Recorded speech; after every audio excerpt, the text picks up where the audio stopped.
So give us a sense of the role of the White House counsel in general, particularly in this White House, and how big a change is this for President Trump? Pretty big. So White House counsel represents the institution of the presidency as opposed to the personal occupant. He, not Donald Trump himself.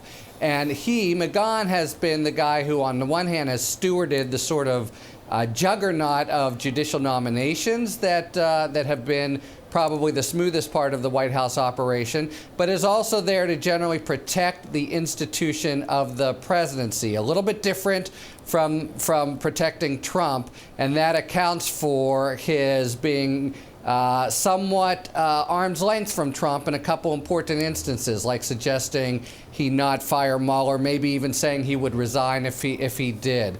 So he's leaving probably with a reputation intact, and also having spoken with Bob Mueller himself for 30 hours in the probe and possibly given information that will turn up in the eventual case against the president. So as you suggest, Harry, there's been reporting at least that Mr. McGahn really did stand up to the president, if I can put it that way, and saying you should not be firing Mr. Mueller.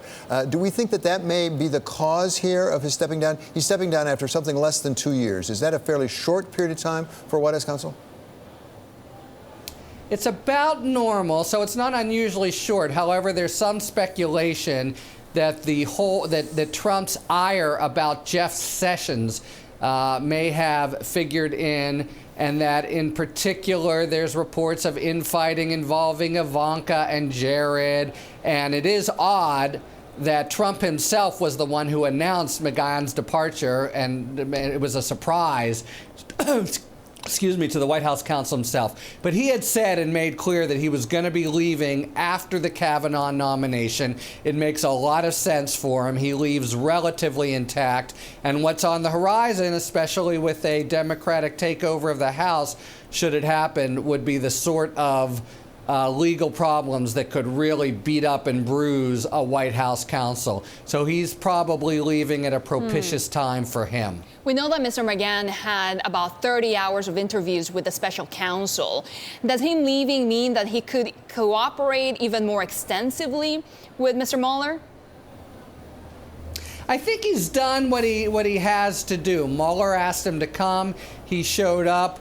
Trump expressed confidence that he couldn't have done anything to inculpate him, but that confidence to me seems misplaced, perhaps, because everyone knows the facts of what happened, and the big question has always been Trump's state of mind. McGahn has been right there, shoulder to shoulder with him. He refers to Trump as King Kong for his tirades and outbursts. I think it's likely he saw Trump's reactions in ways that shed light, and probably not very favorable light, on Trump's state of mind. But he does say he didn't inculpate him. In any event, I think he has told Mueller what he knows, and the cooperation with Mueller is unrelated to his leaving now.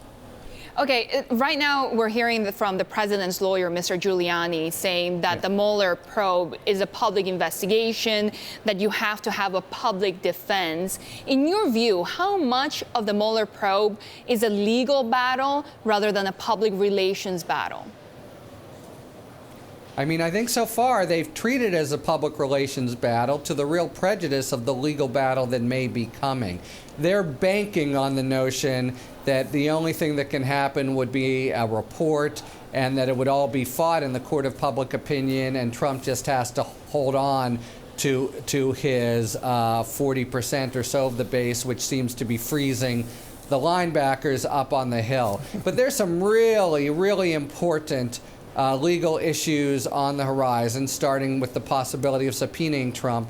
And by all indications, the president's legal staff have been behind the curve and not really very savvy on the legal front, except for one person, Emmett Flood, who they now talk about as maybe moving over to the White House counsel staff so he wouldn't be available to Trump. I think in general there are legal battles coming, and Trump is legally very, very outmatched by Mueller's lawyers in particular.